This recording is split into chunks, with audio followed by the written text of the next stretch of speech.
The truck door slammed like a gunshot in the dead Kansas air. It was July 14th, 1983, Decatur County, and the temperature on the bank sign in Oberlin had read 107 degrees at noon. By 2 in the afternoon, nobody was arguing with it. The young man who climbed out of that white Ford F-150, the one with the Kansas State University extension sticker peeling off the back glass, he didn't even bother to wipe the sweat off his forehead before he started laughing. He stood at the fence line, looked out across the driest, most beaten-down 40 acres you'd ever seen in your life, and he actually laughed out loud. Then he turned to the old man standing beside him, a man with hands like cracked leather and eyes the color of winter wheat, and he said words he would regret for the rest of his career. "Sir," he said, "I've got my master's degree in agronomy. I've tested soils from Salina to Colby, and I am telling you there is nothing left in that ground. That field is dead." The old farmer looked at him for a long moment, then he looked back at the field. And when he spoke, his voice was quieter than the wind. "Son," he said, "that soil will shock you. Let me tell you about Decatur County, Kansas, in the summer of 1983, because if you've never been there in July, you cannot fully understand what was at stake." Decatur County sits up in the far northwest corner of Kansas, the part of the state that the highway maps treat like an afterthought. It's high plains country.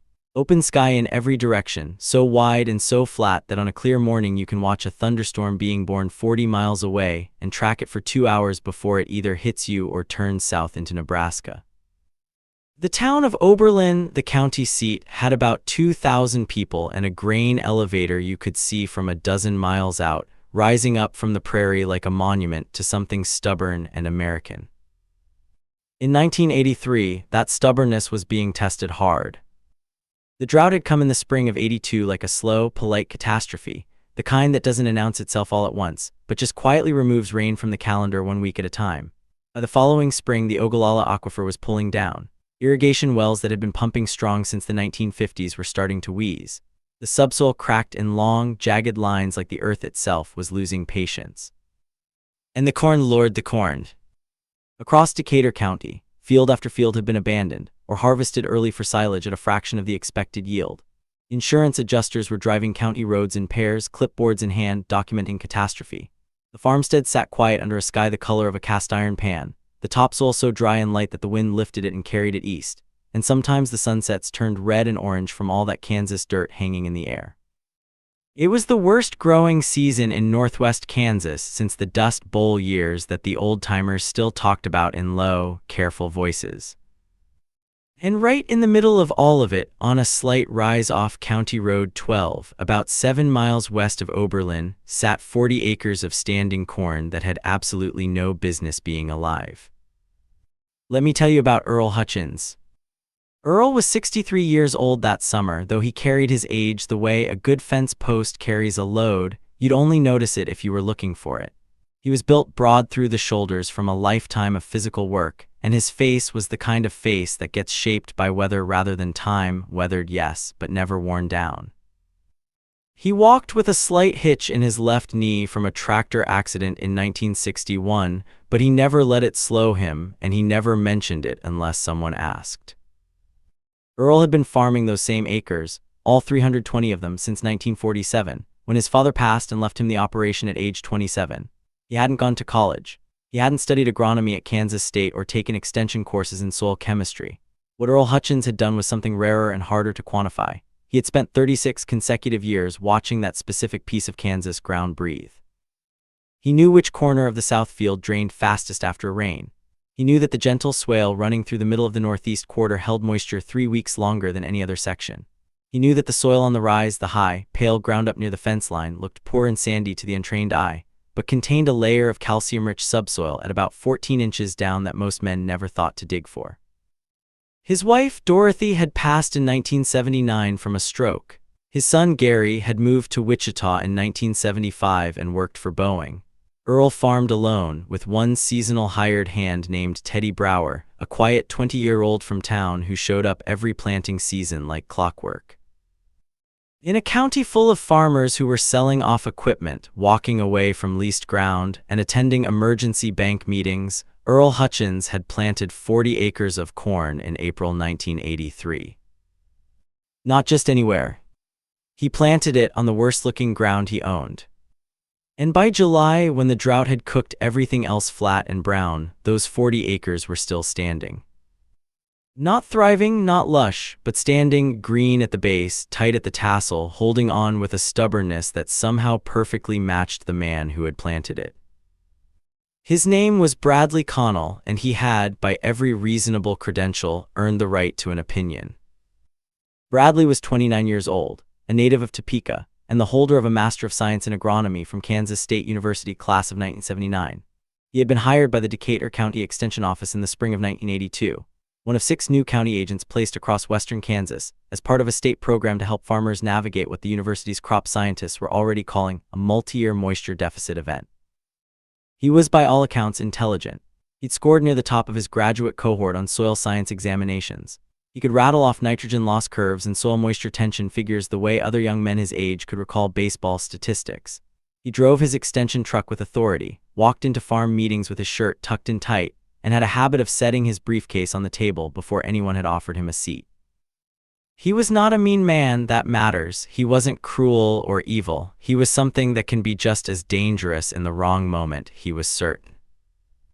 Bradley Connell was certain in the way that a 29-year-old with a graduate degree and no gray hair can be certain, completely and with very little patience for disagreement. He had, in the weeks before that July afternoon, already told 3 other Decatur County farmers to write off their crops, file their insurance claims, and start planning for next spring. In 2 of those 3 cases, he had been correct. The crops were gone. But when his truck rolled down County Road 12 and he spotted Earl Hutchins's cornfield still green against the brown, and when someone in the county office mentioned that old Earl had planted it without a single pivot irrigation line, no drip tape, no supplemental water of any kind, Bradley had requested the visit himself. He wanted to document the inevitable failure. He wanted, in the clinical language he preferred, to assess yield loss projections and advise on optimal salvage strategies. What he actually wanted, if we're being honest, was to see it for himself. Because a man who planted corn in High Plains, Kansas in 1983 with no irrigation, in a field that looked like chalk and gravel, and somehow had it still standing in July, that man needed explaining. And Bradley Connell was very good at explaining things. They met at the fence line at 2:15 in the afternoon. The heat sat on the air like a wet blanket made of fire. The prairie grass along the road was the color of old newsprint. A red-tailed hawk hung in the sky to the south, barely moving, riding a thermal so thin you had to wonder if he was working twice as hard as he looked. Earl had seen the white truck coming from half a mile away. He was already at the fence when Bradley pulled up, his arms resting on the top wire, watching his corn the way a man watches something he's not sure whether to be proud of or worried about. Bradley climbed out, introduced himself with his full name and title, and shook Earl's hand with the firm, practiced grip of someone who had been coached to shake hands firmly. He looked at the field for maybe 10 seconds. Then he opened his clipboard. "Mr. Hutchins," he said, "I'm going to be straight with you because I think that's more respectful than giving you false hope." He tapped his pen against the board. "I've been doing moisture penetration assessments across the county for 6 weeks. This ground up here," he gestured at the rise where the corn stood, "this is some of the least moisture-retentive soil in Decatur County. Your topsoil is primarily fine sandy loam, less than 8% organic matter, high calcium carbonate near the surface. Standard infiltration rate is going to mean whatever rain you've gotten has gone straight through and is sitting somewhere below your root zone." He paused, looked at Earl, looked at the corn. "How are you watering this?" he asked. "I'm not," Earl said. Bradley wrote something down. "Mr. Hutchins, I mean no disrespect. You've been farming this ground for a long time, but I've got soil moisture data from similar profiles across 3 counties, and what I can tell you with confidence is that those plants are surviving on residual subsoil moisture that is almost certainly depleted. You're looking at maybe 2 to 3 weeks before cellular collapse starts. That's where the stalks just give up. At current temperatures, I would estimate your final yield at somewhere between 0 and 4 bushels per acre." He said it like a doctor reading a chart. 0 to 4 bushels per acre. In a year where a bad crop was 40 and a good one was 110, that was a polite way of saying nothing. You should think about chopping it for silage now, Bradley continued. At least you'd recover some feed value. If you wait, you'll have nothing, not even that. Earl didn't say anything right away. He looked at Bradley for a moment. Then he looked back at the corn. Then he pulled a pocket knife from his jeans, walked along the fence line, stepped through the wire, and walked into the field. Bradley watched him go, then looked back at his clipboard, writing notes. Now let me pause here and ask you something. Have you ever met someone so sure of what they knew that they stopped looking at what was actually in front of them? Because what Bradley Connell did not do in that moment, what he failed to do, despite his training, despite his degree, despite his genuine intelligence, was follow Earl Hutchins into the field. He stood at the fence and took notes on what he assumed he was seeing, instead of looking at what was actually there. A few minutes later, Earl came back. He had a stalk in his hand, broken off at the base, and he held it out. The roots were long, unusually long, and they were white and firm, and they had dirt packed around them in a way that told you they had been working, reaching, pulling.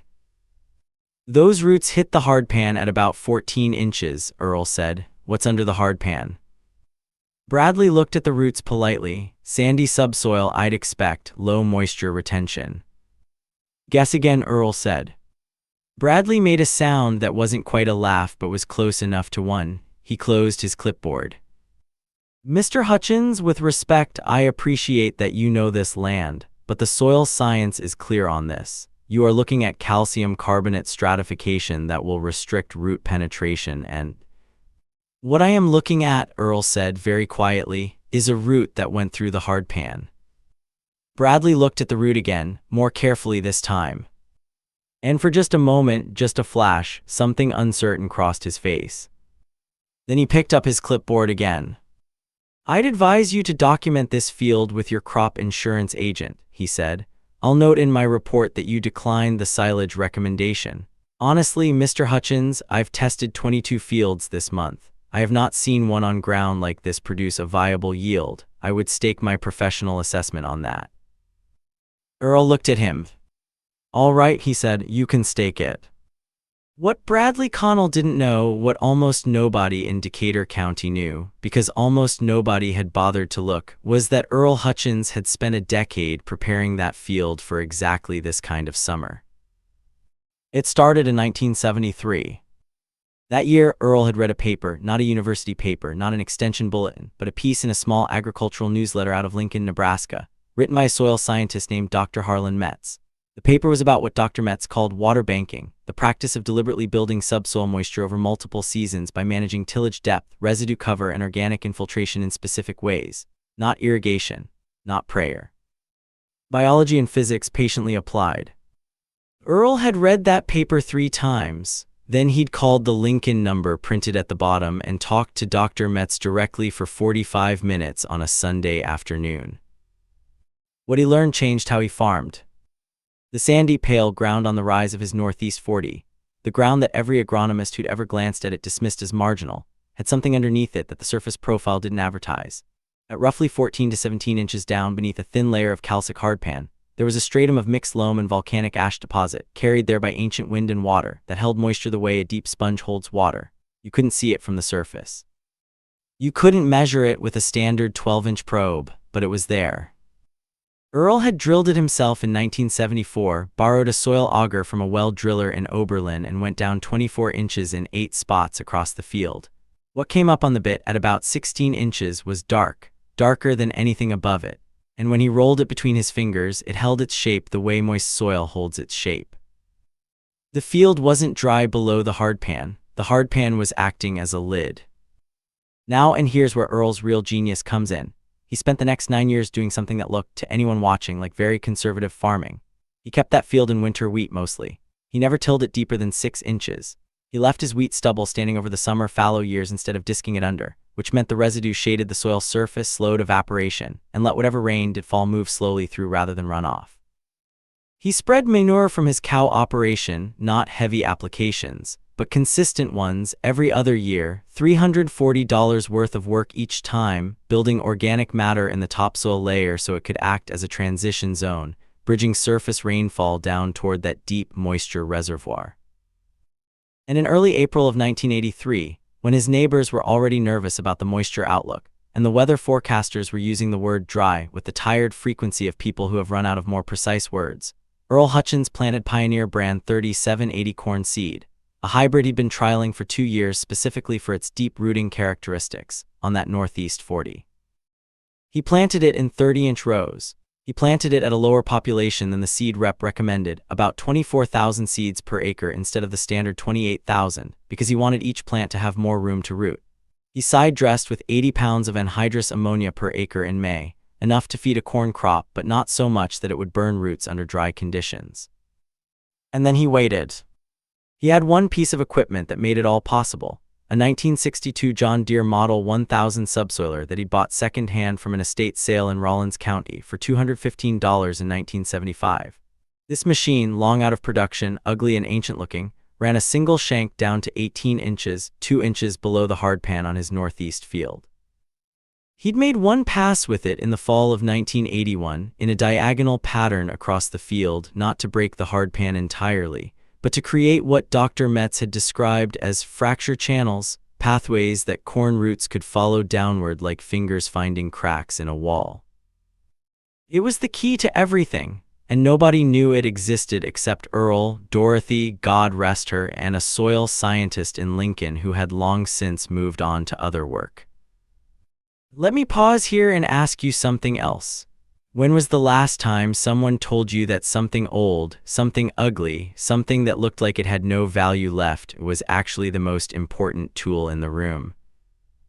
Because that subsoiler, that 1962 piece of iron that most dealers would have laughed at, was the reason those corn roots had somewhere to go when the surface ran dry. They went down through the fracture channels, through the hardpan, into the moisture that had been quietly accumulating in that deep stratum for 9 years. The crop wasn't surviving on luck.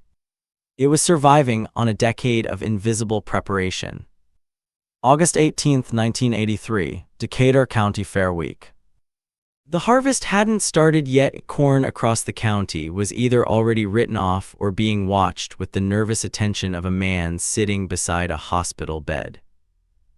But word had gotten around Oberlin in the way that word always gets around a small county seat, through the feed store, through the coffee counter at the Midland Cafe on Penn Avenue, through conversations at the co-op elevator where farmers gathered in the mornings to complain and worry and sometimes laugh, because laughing was the only way to survive a summer like that one. Word had gotten around that Earl Hutchins's corn was still standing. Not just standing, growing. In the last week of July, the drought had broken, not dramatically, not with the thunderstorms everyone had been praying for, but with a slow 3-day soaking rain that came in off a low-pressure system from Colorado and just sat over western Kansas and rained. About 2.5 inches total, gentle enough to soak in. The kind of rain that in a normal year would have been unremarkable, but in 1983 felt like a miracle being delivered in installments. For most fields in the county, it was too late. The corn was too far gone, stunted, burned at the tassel, kernels never set properly. 2.5 inches in late July couldn't undo what 5 months of drought had done. But Earl's field was different, because Earl's field hadn't been relying on surface moisture. Those roots had already found the deep reservoir. The August rains didn't save his crop. They supplemented a crop that had already survived on its own terms. By the 3rd week of August, the ears were set. Earl walked the rows every morning at 6 a.m. before the heat came, peeling back husks, checking kernel development with the thumbnail test the old way, pressing a thumbnail into a kernel to check milk stage. The fill was good, better than good. The ears were 8 inches, 9 inches, heavy. Bradley Connell drove past on County Road 12 on August 21st. He slowed down. He stopped. He sat in his truck for several minutes. Then he drove to the county extension office and pulled his soil moisture survey files. He went back to the Hutchins field profile. He looked at his notes from July, the ones that said 0 to 4 bushels per acre projected yield. He pulled out his own file on similar sandy loam profiles across the county. Then he drove back out to the Hutchins place. Earl was in the yard working on a side delivery rake. His hands were black with grease, and he had a piece of hay twine tied around his belt for reasons that only made sense to him. "I want to talk to you about that field," Bradley said. "All right," Earl said. "Those roots," Bradley said, "they went through the hard pan. I told you they would." "How?" And Earl told him. He told him about the JD 1000 subsoiler, the fracture channels, the deep loam stratum, Dr. Metz's paper from 1973, the 9 years of residue management, the reduced plant population, the Pioneer 3780 deep root characteristics. He told it straight, without drama, the way a man tells the story of work he's done. Bradley stood there with his clipboard against his chest, and he listened. When Earl finished, Bradley was quiet for a moment. "That subsoiler," he said, "can I see it?" Earl walked him to the machine shed, a low-sided building of corrugated steel baking in the August heat, smelling of oil and old iron and rubber, and there it sat. The John Deere 1000, squat, rust-streaked in spots, a machine that had been discontinued before Bradley Connell was old enough to ride a bicycle.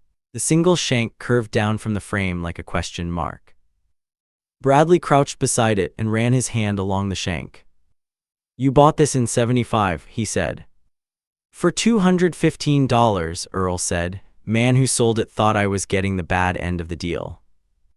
The harvest came in the last week of September.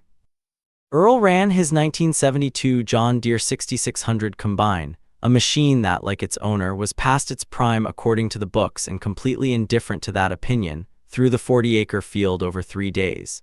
He kept the head height low. He ran slow and steady in the way of a man who has no interest in rushing a good thing. On September 28, 1983, Earl Hutchins weighed the last load at the Farmers Cooperative Elevator on the west end of Oberlin. The office manager, a man named Glenn Parsons who'd been weighing grain at that elevator for 22 years, looked at the weight tickets and called Earl back to the window. "Earl," he said, "you're showing 94 bushels per acre on that northeast 40. Earl nodded. Glenn looked at the tickets again as if they might change if he looked harder. "The county average this year is 31. "I know," Earl said. "Best field I've seen come through here this year is maybe 67, and that was an irrigated pivot field down on the river ground." Earl folded the weight tickets and tucked them in his shirt pocket. "Soil'll shock you," he said, "if you let it." The total sale, 3,760 bushels at $3.14 per bushel. The cash price that day came to $11,806.4. In a county where hundreds of corn acres had yielded nothing, Earl Hutchins cleared nearly $12,000 off a 40-acre field that the Extension Office had officially projected to produce zero.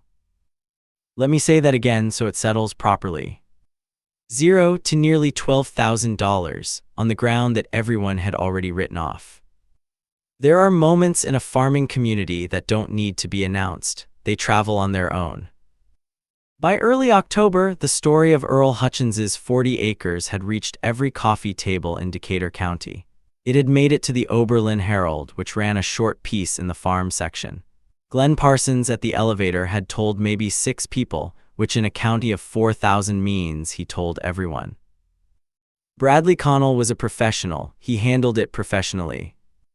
He requested a meeting with Earl in early October and came out to the farm with a legal pad instead of a clipboard, a small gesture, but Earl noticed it.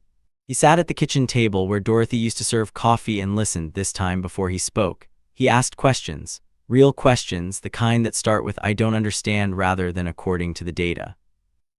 He asked Earl to explain the subsoiler passes in detail. He asked about the depth interval, the spacing, the season of application. He asked about the Pioneer 3780 hybrid, why that one, how many years of trial, what the root depth data looked like from the seed company. He took 12 pages of notes. When it was over, he looked at Earl across the table and said something that cost him something. "I was wrong," he said. "My assessment was wrong, and I told you it with more confidence than I had any right to." He paused. "I'm sorry, Mr. Hutchins." Earl poured him another cup of coffee. "You weren't wrong about the soil," he said. "You were right about everything you could see. What you missed was the 14 inches you couldn't see."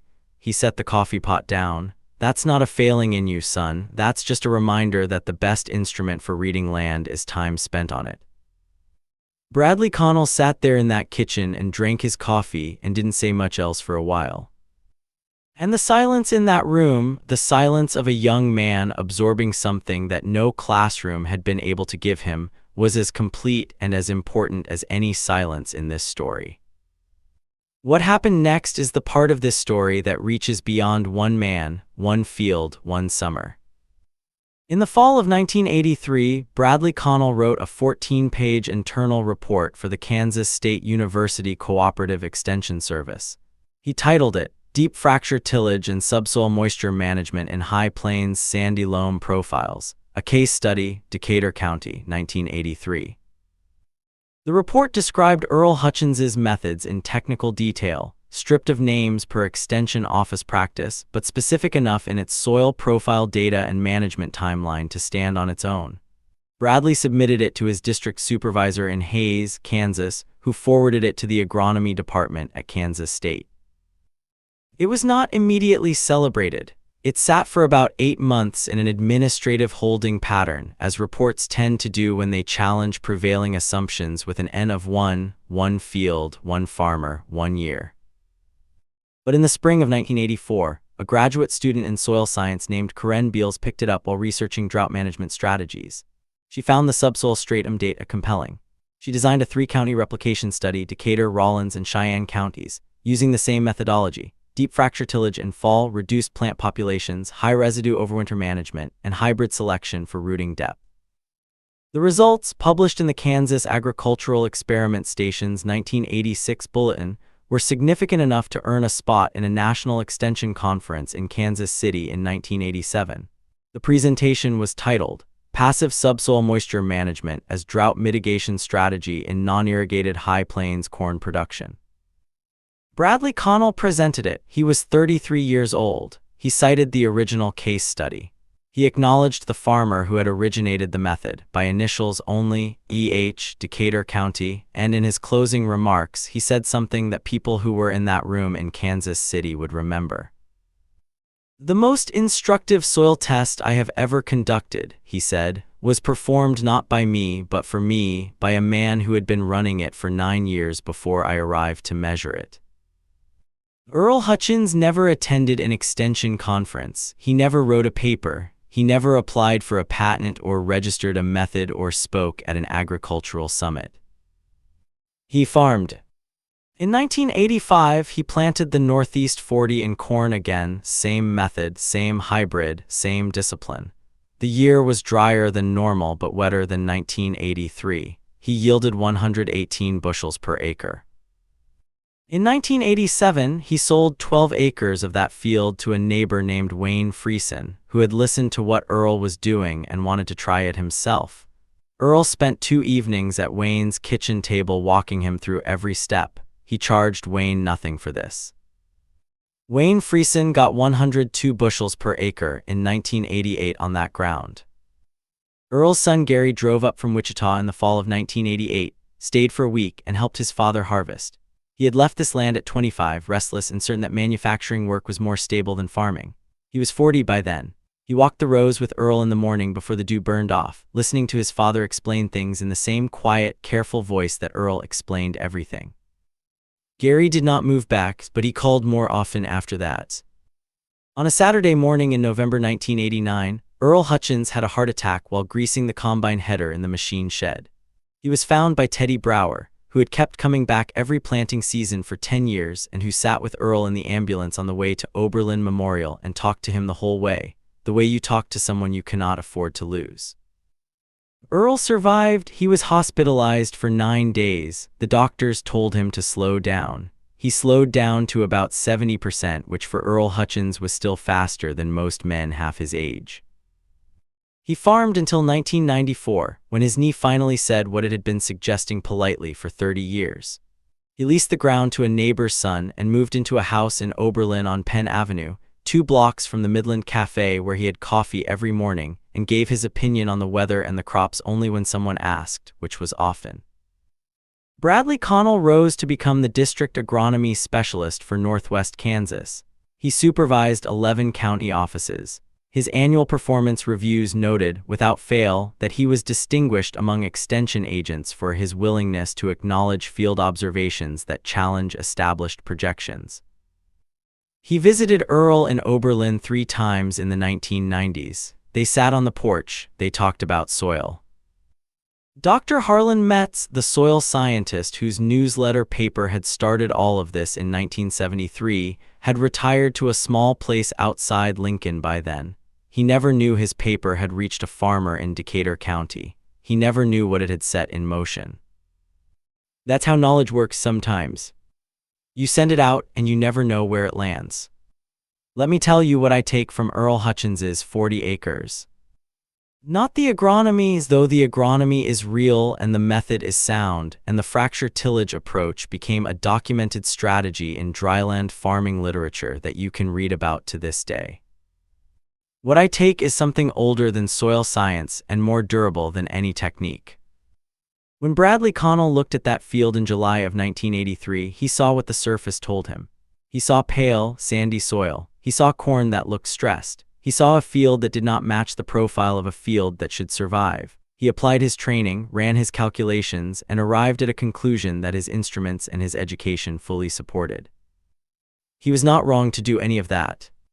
What he had not yet learned to do, and what Earl Hutchins spent a lifetime learning, was to ask what the surface was not telling him. There is a kind of knowledge that lives below the surface of things. It doesn't announce itself. It doesn't come with credentials or a clipboard or a university seal. It comes from time, from attention, from showing up year after year and being willing to be changed by what you observe. Earl Hutchins didn't know things that Bradley Connell didn't know because Earl was smarter or because Earl had read more books. Earl knew what he knew because he had stood in that field in April and May and June and July and August for 36 years. Because he had dug into it with an auger on a warm fall day in 1974 and kept going past 12 inches, past 14, until the bit came up dark. Because he had read a paper in a small newsletter that nobody else had saved, and then picked up the phone and called the man who wrote it. Knowledge of that kind, patient, specific, accumulated over years, is not fashionable. It doesn't travel well on a resume. It can look, from the outside, exactly like stubbornness or ignorance or an old man being too attached to ground that someone else could probably work better. But let me tell you, in the summer of 1983 in Decatur County, Kansas, when the rest of the county was looking at 31 bushels per acre and calling it a hard year, that unfashionable knowledge produced 94. And I think about that every time I see someone dismiss experience because they can't find a citation for it. Every time I see a young expert stand at the edge of something old and declare it finished without walking into it. Every time I hear someone say that the old ways can't compete with the new data. Sometimes the data hasn't caught up yet. Sometimes the man who has been watching the same piece of ground for 36 years knows something about it that a soil probe can't reach. The question isn't whether you have a degree or a clipboard or a field full of data. The question is whether you have the humility to stop at that fence line and ask, what is this ground not telling me yet? Earl Hutchins asked that question. He asked it with a soil auger on a clear fall day in 1974. He asked it every spring when he walked the rows before planting. He asked it with patience and residue management and a 1962 subsoiler that cost him $215 and that he kept in a corrugated steel shed until the day he leased the farm out. And the ground answered him. Not loudly, not all at once, not in any way that anyone watching from the outside would have called remarkable, until September 28, 1983, when Glenn Parsons at the Farmers Cooperative elevator looked at a weight ticket and picked up the phone. 94 bushels per acre, on ground that was supposed to produce nothing. That soil will shock you. Yes, Earl. Yes, it will. Historical context is real.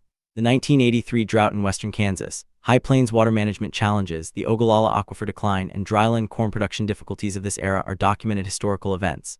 Pioneer brand hybrids, Kansas State University Cooperative Extension Service, and deep tillage subsoil management practices are real.